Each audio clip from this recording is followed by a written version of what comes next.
Hello, welcome to another tutorial. Today I'm going to be showing you how to do sprite art, very much like what you see on the screen now. The reason these three sprites are here is because I've already done this tutorial, I've already recorded it. I got around to editing it and realised that the audio had a few bugs in it and my voice kept fading out randomly for no apparent reason. So I've changed a few settings on my recorder, hoping this fixed the issue I've been having, and I'm going to do it again, but rather than doing all these same sprites once again, which took quite a while, I'm going to do a time-lapse of these sprites, which I will upload around the same time I upload this video. So if you check the description, you should be able to see a link to the time-lapse down there, and you'll be able to see me creating all of these sprites. But the idea is to do something organic, and then something like an object, something non-organic, and an overworld sprite. Here I've done a quaggan from Guild Wars 2, specifically a quaggan named Poobadoo, a can of Pipsy from Daisy, and my Warlock from Destiny as an overworld sprite. Instead, I now have these references. I'm going to do another quaggan. I decided I'll do a baby quaggan this time. Why not? I'm really into Guild Wars 2 at the moment.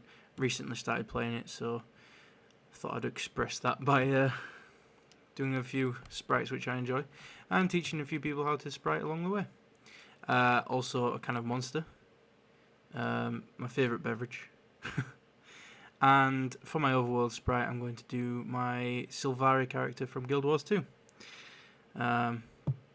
Okay, so let's begin. First I want to move my reference out just into a hovering window so that I can have it at the side there as and when I need it. First thing to do is set up our new document. I actually copied this so it's on my clipboard, so I've got the size of this. Basically I wanted 364 by 64 pixel windows, well, boxes to work within. 64 times 3 is 192, and then I had to add 2 to 192 to leave room for these black lines here. So I will go ahead and do that, and as you can see it's tiny. There is a pixel grid there, but we can't see it, so to make it visible, just make the background a medium grey, and then we get this select tool, start dragging a box out, and it tells us there in the little box that's come out how many pixels across we are. So 64 pixels across, 64 pixels down, and then we just want to right click and go to stroke, and then add a black 1 pixel line on the outside of the box, and it'll put our line there. Same again for this side, 64 by 64, right click, stroke, black 1 pixel line out of that side. Now for this section over here, the overworld sprite I want to do is going to be 32 by 32. So to do this, I want to find the midpoint. So if I go 32 by 32, which is half of 64, in case nobody knew that, and then put a dot there, and that tells me that the middle is there. So this is a really complicated way of doing things. Actually, I could have just done this. Ruler down there, ruler down there, and then just try and get it right, I guess. 32 by 32, that's that, and just nudge it about until it's centered like that, and then go to stroke. There we go. Now to get rid of these guides that I've put down using the rulers, just control and semicolon, or control and colon. This is clearly not in the center, but it never mattered in the first place. There we go. That's our 32 by 32 box for doing the overworld sprite, which we'll get round to later. A few things to mention before we begin. The reason I'm doing a 64 by 64 grid is that's a limitation which sprite artists used to be limited to. Generally, there's no actual limit, but some people, to keep the nostalgia alive, will prefer to work in 64 by 64 or 32 by 32 or 128 by 128. Work to whatever size you want. It doesn't really matter. Just zoom in until you can see the pixel grid on any size canvas in Photoshop, and then go mad with pixels. I'm going to work by 64 by 64 just because I enjoy the challenge, and 32 by 32 for the Overworld sprite, because that, I think, is a general Overworld sprite size. Secondly, use the pencil, because the pencil is solid, and at 1 pixel it will just draw 1 dot at a time. If I actually have another different colour from the background, there we go, 1 dot at a time, and I can drag and what have you. If I click at one point and hold shift and click at the other point, it will draw a straight line to that point for me. That's a very useful thing to know. What else? Sprite art takes a long time. You're going to be doing this, sat clicking away for a very, very long time, and eventually you'll get better and you'll get faster. I'm not exactly a professional sprite artist, so I'm not really very fast when it comes to spriting, but to make up for that, I'm going to speed up the video occasionally. It's like I'll explain what I'm going to do, and then we'll do a little short time lapse of me doing that, just so you don't have to sit and watch me droning away and clicking over and over again. It gets very tiresome. If you're doing sprite art, I recommend having something like Netflix or YouTube up with videos to watch, just to keep you entertained, because it doesn't take a lot of concentration or focus. It's not going to make your brain hurt trying to sprite. It's just going to make you very tired and bored. So try to keep yourself entertained as you do it. And I think that's all I needed to mention. If I think of anything else, I will bring it up as we go along. Right, so I'm just going to make this canvas smaller. I'm going to close this because we don't need it anymore. And just going to focus on the one area that I'm going to work in. And drag the box out. Okay, so first things first, we'll start with our little killer whale quaggan. I'm still new to Guild Wars-ish. I've only been playing it a few weeks, so I have no idea why this quaggan's a killer whale, but it's cute as fuck, so... the first thing you want to do, starting with any sprite, is to find the darkest colour you're going to have to use, which quite clearly in this sprite is black. And then put down a silhouette of the shape. You don't have to do it this way. This is how I like to work. If you can think of a better way of doing it, or a way that's easier for you, do it that way, but I'm going to show you my way. So first start by putting it down a silhouette. To make things easier for myself, I'm going to draw an outline of the shape that I want, and then fill it in using the paint bucket tool. That's another thing I need to mention. The paint bucket tool will probably have a setting something like 30 tolerance, and if you fill in with 30 tolerance, sometimes... Oh, and anti-alias. Anti-alias will be on as well. So if you fill in with about 30 tolerance and anti-alias, it's sometimes... I don't know if you can see, it's very, very vague. If I remove the grid, you may be able to see. There's a sort of glow that comes out where it's kind of like the ink is spreading.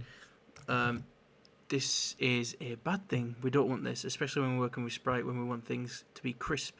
So turn anti-alias off and make your tolerance 1.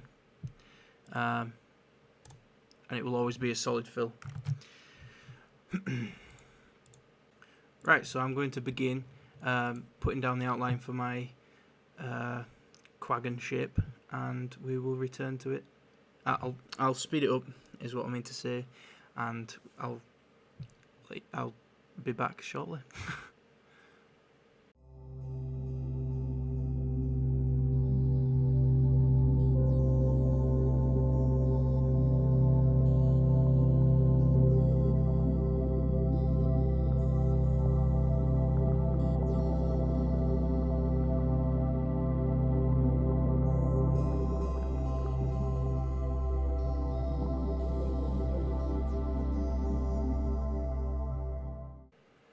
Alright, now I seem to have a basic silhouette of the shape I'm trying to create. Seems a little more leaned back. So I'm just gonna edit a few pixels, just play around with it until you're happy, because unless you're very, very talented and absolutely have no need for this tutorial anyway, so while you're here you're going to probably make some mistakes with your first initial silhouette, like I most certainly have here.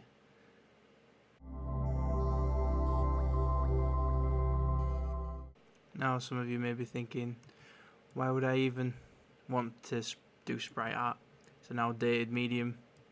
Can do much more talented things with pen and paper. Well, I actually learnt a lot from doing sprite art, especially when it comes to doing painting. This method of layering lighter colours on top of darker colours is especially super helpful when you're trying to digitally paint. So just for that aspect, it is kind of useful to learn to work in this limited medium, where you're limited to squares, especially if you give yourself a grid like I've done.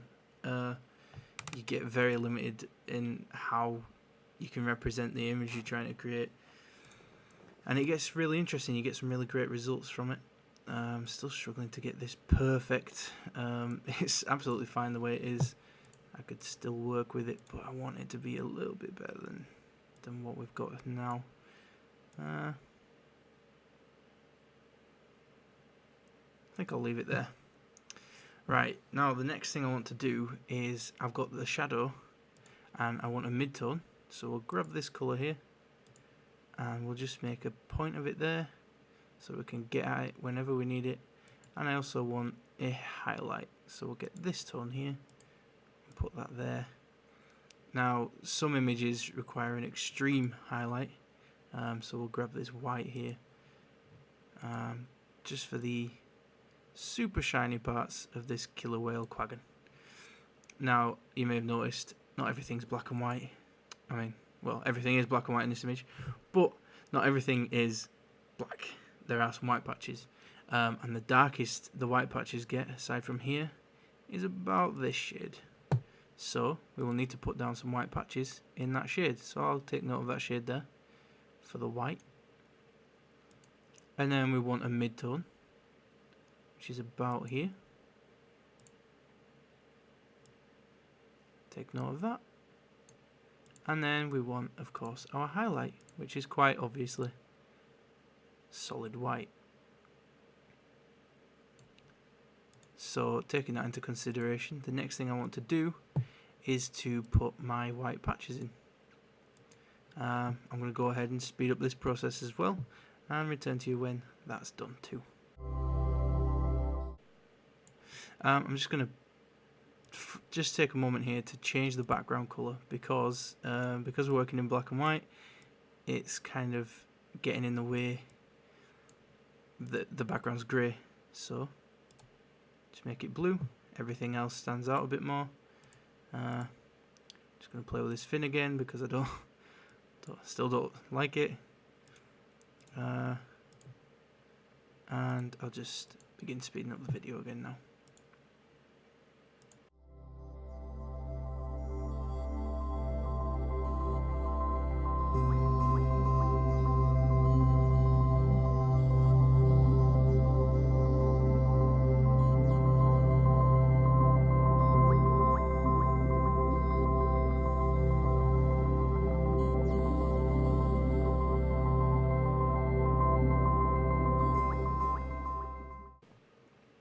Okay, now I've got the silhouettes for the darker areas for the white down. I'm going to move on to a lighter shade for the blacks.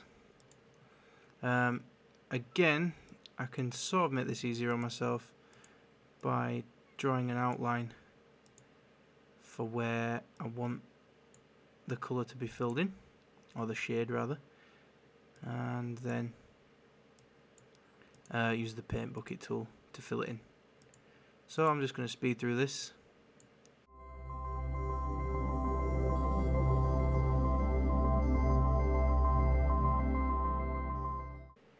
Okay, so for some reason the paint bucket tool won't work. I think I might have left a hole somewhere where it's... Ah, I see it. There we go. And fill it in. Fill it in. Now, as you may have noticed, my white shade is too close to my grey shade. So I'm just going to make that a little bit lighter. Change that. And then I could turn contiguous off actually. And if contiguous is turned off and I fill in this shape, fills in all the shapes that are that colour. I'm going to turn contiguous back on, just so I don't forget that it's off. And I'm going to continue to fill in the shapes like this.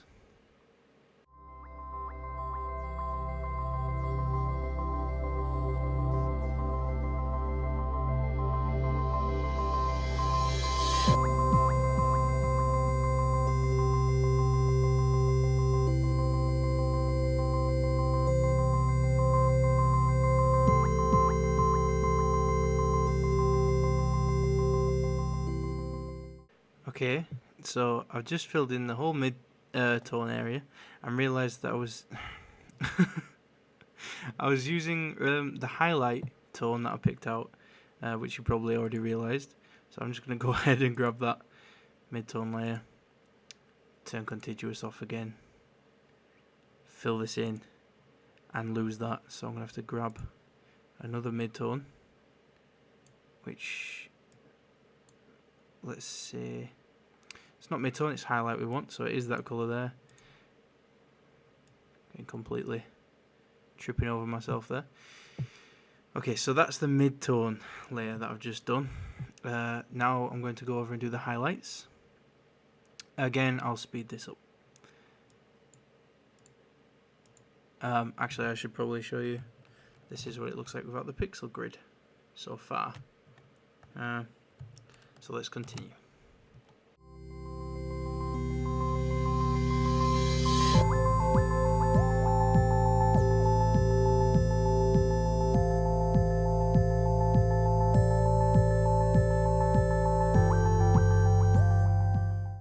Okay, so now we've got the shadows, midtones, highlights, and we want the extreme highlights now, which is just for these super shiny areas, like this area here. Now, occasionally you'll reach this point and you'll go, well, that was easy. I want it to look a bit better. I want to smooth things out a bit. And that's perfectly fine. And nobody's stopping you doing it. In fact, we're going to do it right now. And I'm just going to finish off putting these super shiny areas in. And I'll show you just how we can smooth things out a bit and make it look just that bit nicer. So you've got this tone here, which is the highlight tone, but you just want something a bit softer than that. So we go one step lower, fill in this area here,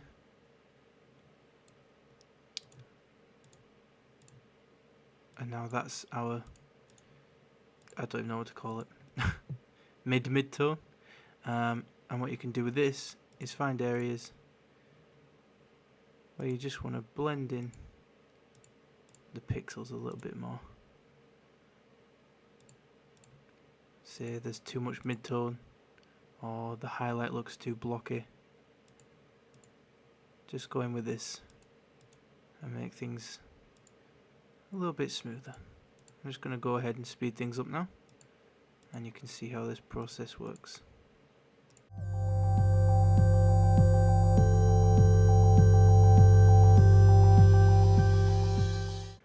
So as you can see, by using this method, I've added a bit more dimension, I've added a bit more detail, and everything looks all round better just for that extra colour. And you can even do it again. Say you want the dark areas to blend into the midtones better, you get a darker midtone, put that there,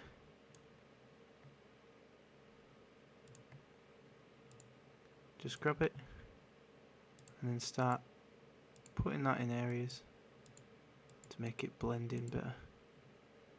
And I'm going to once again skip ahead doing this, and we'll see where this takes us.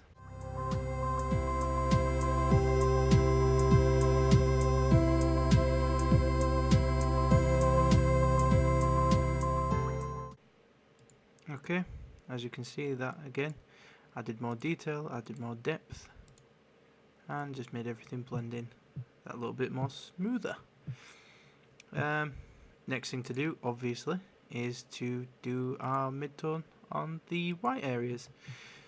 So once again, I'm just going to skip ahead doing this, and I'll see you shortly.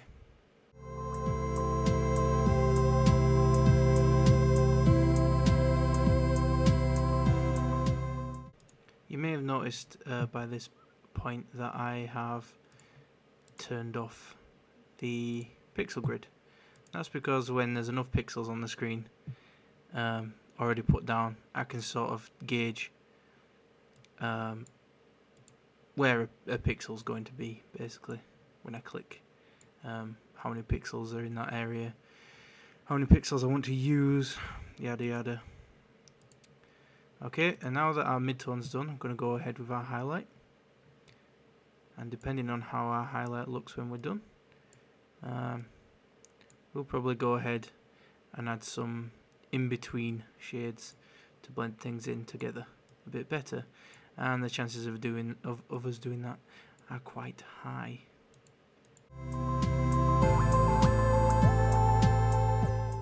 Now, the reason that I say the chances of us adding more blending is quite high is because we've already added more blending to the black areas. So in certain areas on the white areas, it's going to look strange that we haven't added a bit more blending.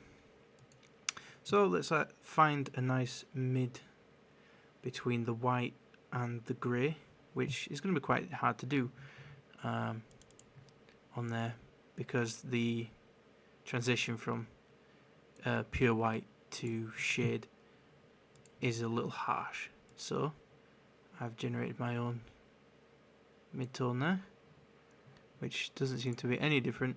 So I'm just going to pull it back a little bit more and see how that looks.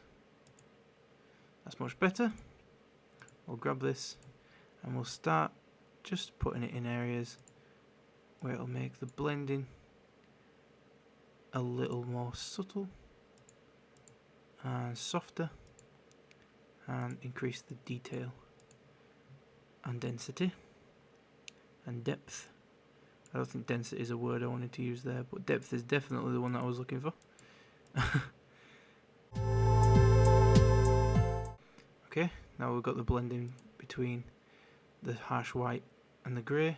I want somewhere in between the midtone and the shadow, so between these two shades here. So I'm just going to grab this midtone, and because it's just grey, it's easy for me to just pull down a bit, find a nice tone in between, place that there. It's a little bit lighter than, a little bit darker than it needs to be, and try that as a replacement, and that seems to work perfectly fine. So I'll now go in and start making these edges a little smoother and blending the tones into each other.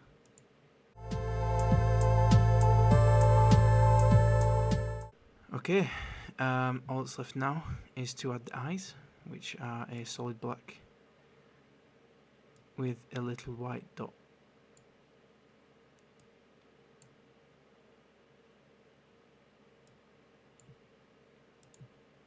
Just get the white and add the little shine to its eye. Bling, bling. And we can even get a sort of darker grey and do that. No, that doesn't work. Never mind.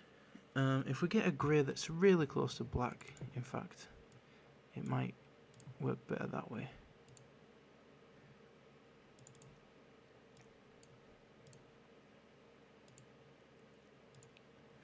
There we go. That's our killer whale quaggan.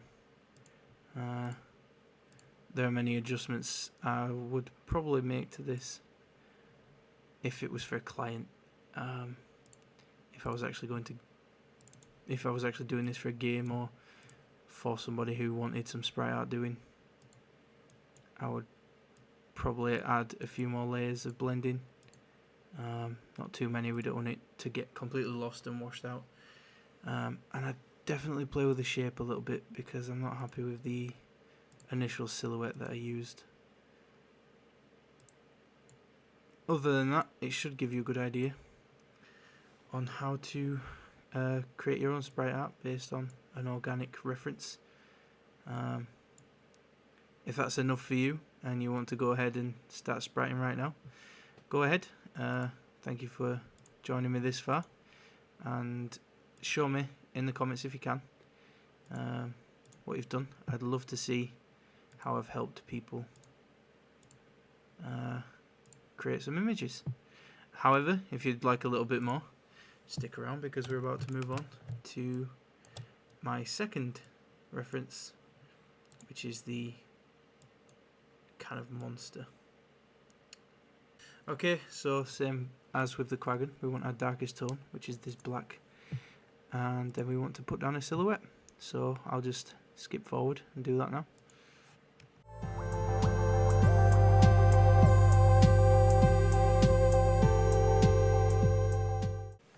Okay, now we have our basic silhouette shape down. First things first, we want to... I actually want to move this down one before we begin. Well, we've already begun, but I think you know what I mean. I'm just going to move it down so that I can add another level of depth on the top.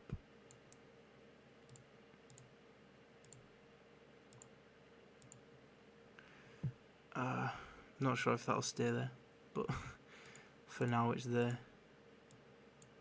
That little extra level of depth.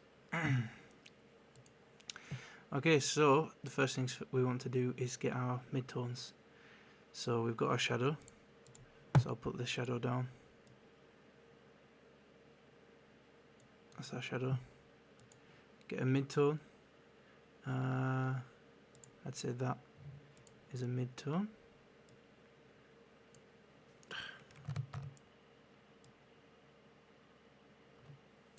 And then we want our mid to highlight, which would be this.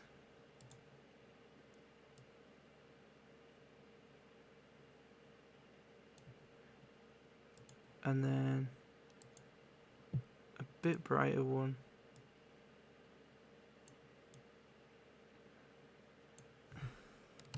The change is a little hard to see when the grid's on. That is actually no brighter. So I think it's safe for us to go straight up to the highlight and just have that there. I'm going to actually try and find a lighter tone, if not generate my own. Oh, there we are. And these are the shades we'll be using to make up the can. So I'm just going to go ahead and do exactly what we did with the killer whale Quaggan, but I'm not going to stop after each shade to talk about it.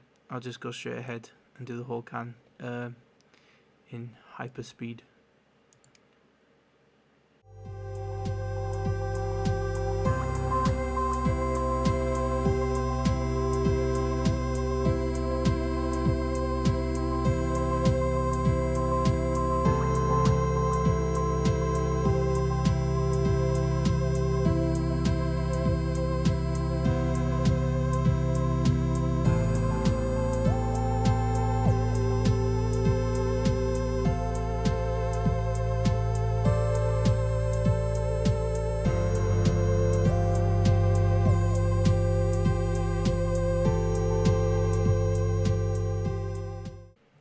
Okay, with that section of the can done, I'm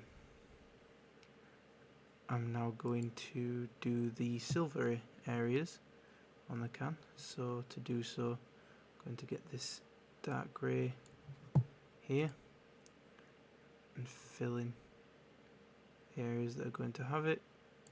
Once again, I need to change the background colour because we're starting to lose our shades within the background.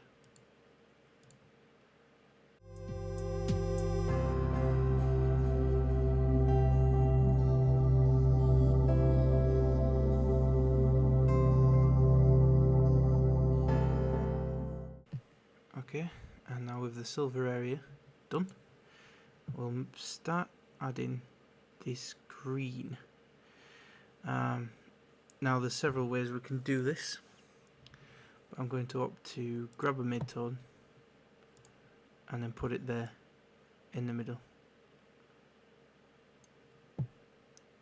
and then I'm going to go a step darker, so desaturate it and move it darker, so diagonally to the right downwards, and you get a darker tone.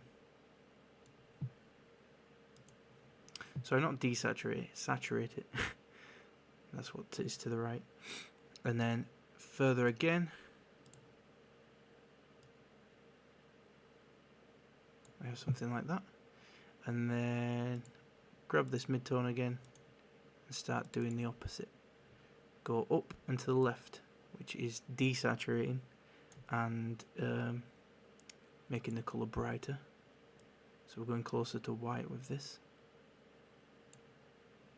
And lastly, this shade, which might not get used very much, but there we go. Now we're going to put in this logo using these shades that we've got. So what I want to do first is using white and a new layer. Oh, not that. Don't want to duplicate. I want a new layer. And using the white, I'm going to draw in the logo, which I'll just speed through doing now.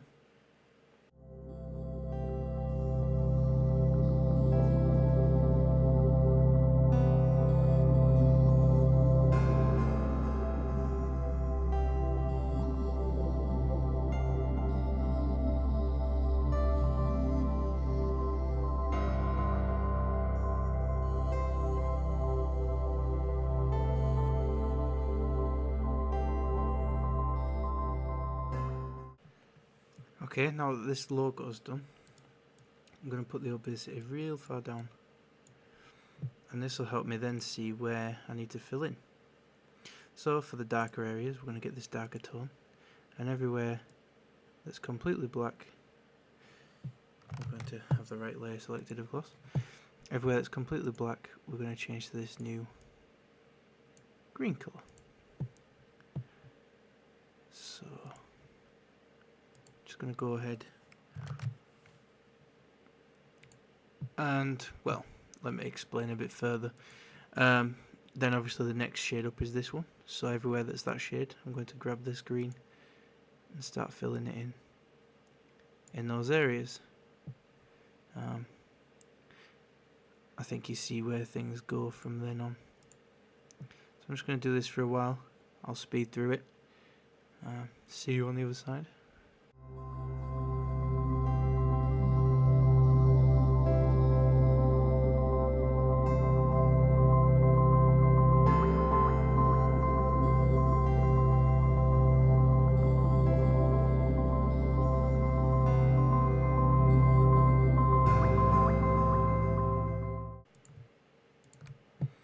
Okay, now we're down to the last shade. I realised that I missed this area up here earlier. Just fill that in. And then the last shade is just these 2 pixels here. And there we go. We've got the green logo put in, and it's got this shine effect over it. It's a little too low, so the logo's not really going to fit. But as I've already said, things don't need to be that precise. So I'm just going to grab this silver tone again and put in some marks which could pretend to be the text along the top.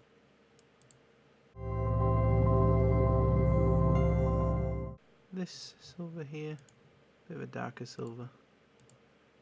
Put a few more marks.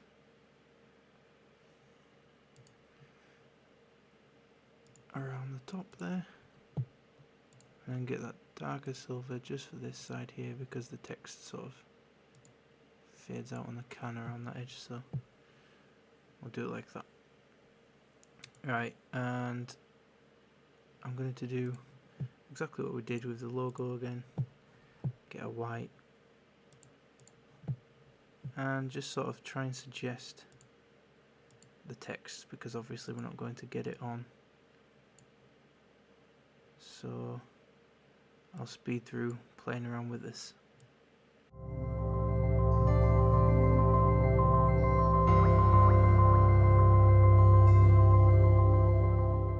Okay, now with that done, what I'm going to do is, using the silver shades that we've already established, going to fill in the text that I've put down, obviously changing it once we get to an area with a different shade.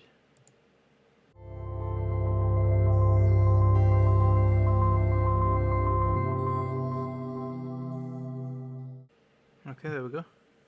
We've got that text around there. This is looking really nice actually. I'm really happy with how this is turning out rather.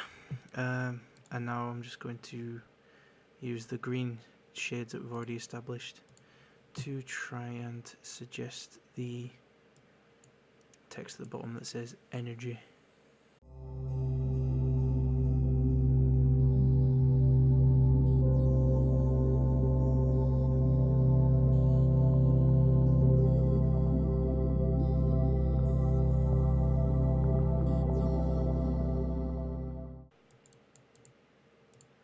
Right, I'd say that should about do it. That's our monster can sprite. Not perfect. It's not bad either. I'm quite happy with that. Got a quaggan. Now monster can. And now for our Silvari Overworld sprite. Now with these kind of things it tends to use the Japanese chibi style. So to start off what we'll do is make our head half the size. And now half of 32 is 16.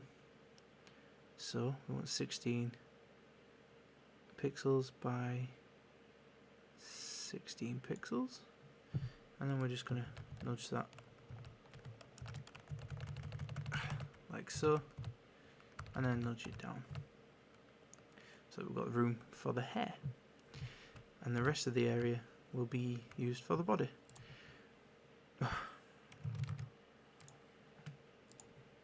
Stroke this area with a 1 pixel black circle, and it's apparently decided to do it soft for some reason. I can't imagine why that reason would be.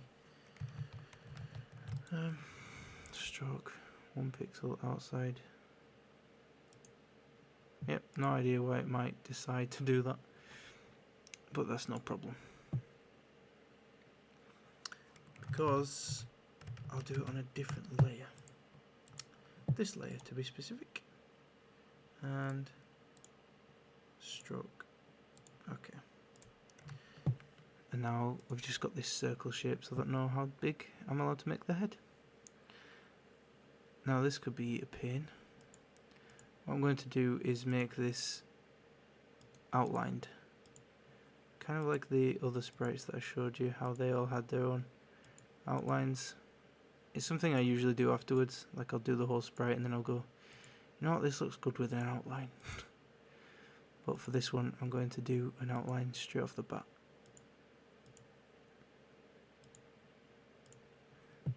Now we have the jawline. I can bring the face up like that. Now I want to zoom in on my Silvari reference.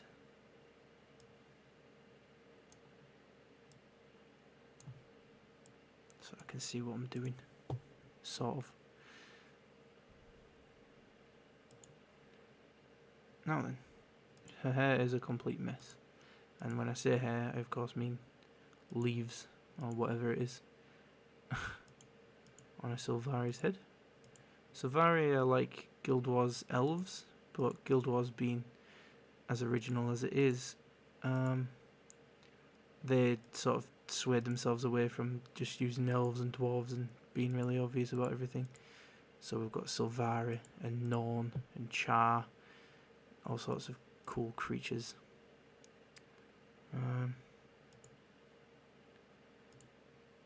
Which is one of the things that I really like about Guild Wars 2. I've never played Guild Wars 1, but I imagine it's a similar story there. Right, on this side she has one leaf that just comes down over her face. Well, not over her face, but by her face. So, I'm going to include that, incorporate it in the sprite, and pull this up there, like that.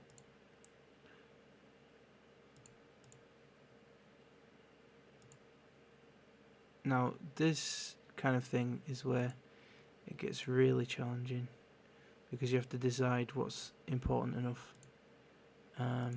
of a characteristic for it to be in the overworld sprite, and what isn't that important, and what you can leave out.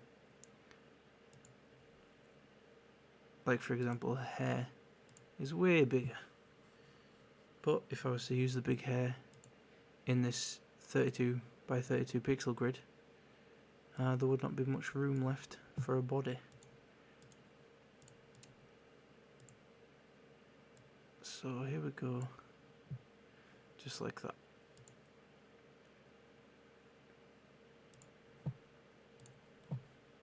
Okay, so with that done, I'm actually going to remove the pixel grid now, because I don't need it, and it's getting in the way more than anything.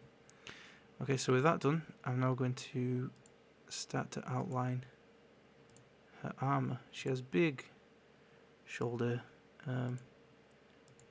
pauldrons, and these will move down into arms for our little Sylvarin. Arms which are slightly too long in the grand scheme of things. Let's approach this a different way. If we just have the body coming down here, then the pauldrons can cut off about there, and then we have the arms being introduced here. This kind of thing is complicated, and you have to be really vigilant, and don't be afraid to exclude a few details to try and make it represent your character as best you can without it getting lost in a flurry of pixels and colours and what have you.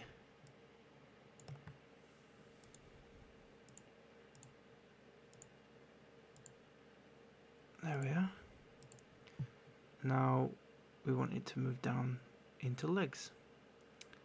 So we'll have her waist come in and then out for her very, very thin legs. The Sylvarans are all very thin.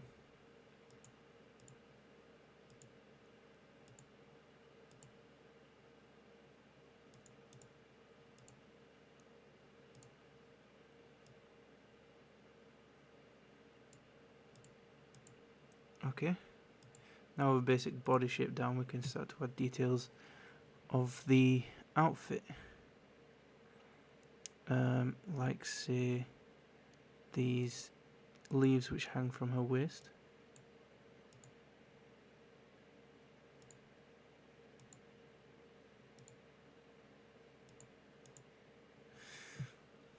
Okay, now what I'm going to do is begin to add colours. So we'll have our darkest shade for the skin. Just put a dot there because it's going to blend in. Fill that. and down the middle, the chest, and where it opens up to the stomach.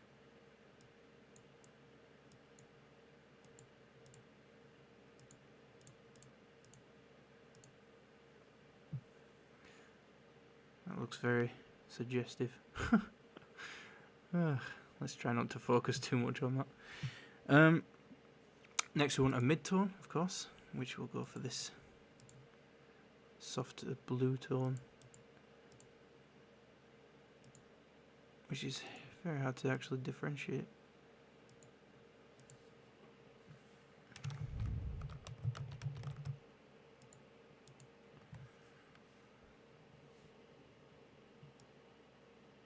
Use it up here for her face.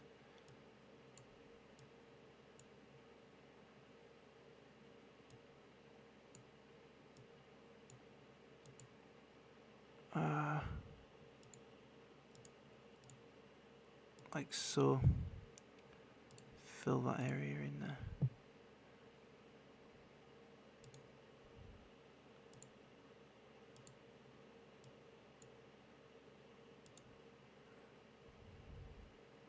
Now where the leaf falls down across her face, there's going to be shadow cast on her face, so I'll just put the darker shade back in across here. And now we want a highlight tone, which we'll just get off of her chest there, as it's the brightest tone. And we'll use that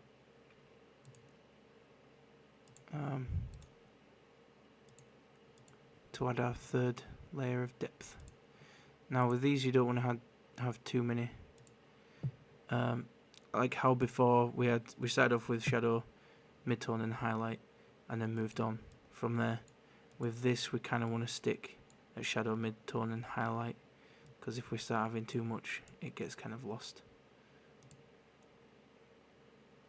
So we'll just create her face from this shape, like so.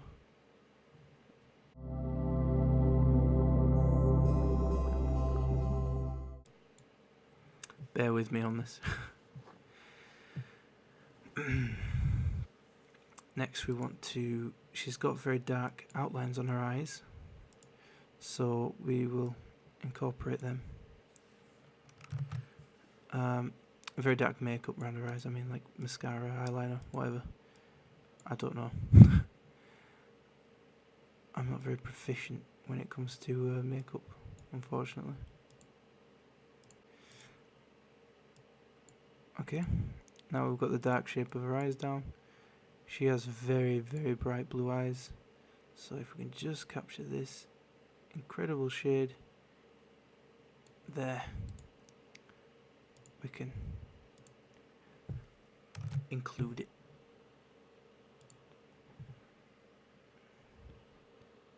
Like so. And then if we get the black again, we can put her pupils there.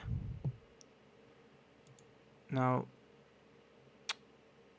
the tip of the nose generally should be brighter, just to add that bit of depth, so I'm going to do that. She has dark purple lips, but it's the same colour as her hair, so I'm just going to grab the colour from her hair and put that along there. And now we're starting to build something. She has this lighter colour across her eyebrows, so I'm just going to use that around her eyes like that. Not that far out. Yep, like that. Across there and there. And I think that will do for her face. It's not incredibly detailed, and Lord knows I'd like to be more detailed, but this will do it.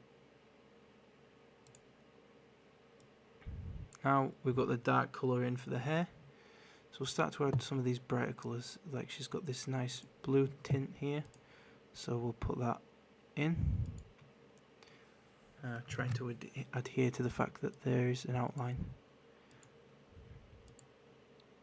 So like so.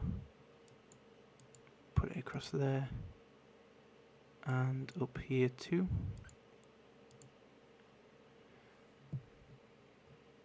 Also a smidgen up here, and then I'll grab this violet tone as well and start adding that. Remembering there's an outline there.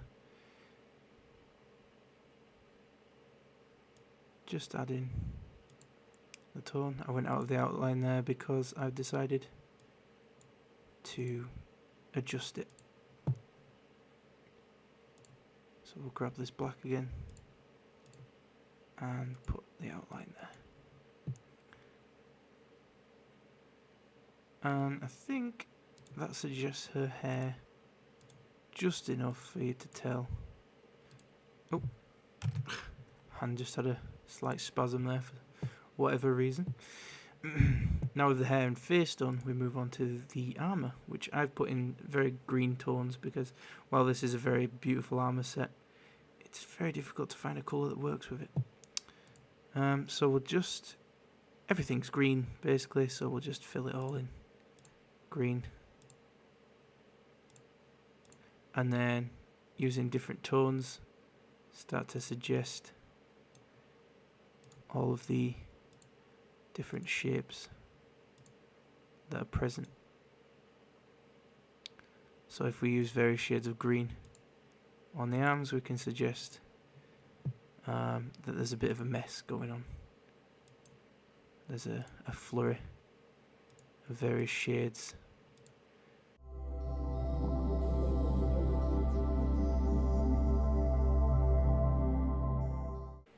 Oh, the arms have this yellow tone to them, so we can add that in there too, like that. Add a bit of this dark. The breasts have a dark green underneath them, but it's hard to tell that that's not black, so I'm just going to lighten that up a bit and put that across there. That works well, especially since the base of the leaves, which are coming across her stomach, also have this dark green on them. I'm also going to tip these leaves here with this pale green. Now onto the leaves on the hips. On the waist there's this dark green, so we'll start with that, make sure that that's present. Then we'll get this lighter green, make sure that that's present. Start filling in areas using that. The legs are very textured, so the more different shades of green we get in, the better. There's this very pale minty colour, almost blue, on the end of the leaf there, so we'll incorporate that. Same on this side. The knees are kind of bluey as well, so we'll use this tone. It gets darker around her pelvis, so we'll make the greens darker there. Not so dark. Don't like how dark they are.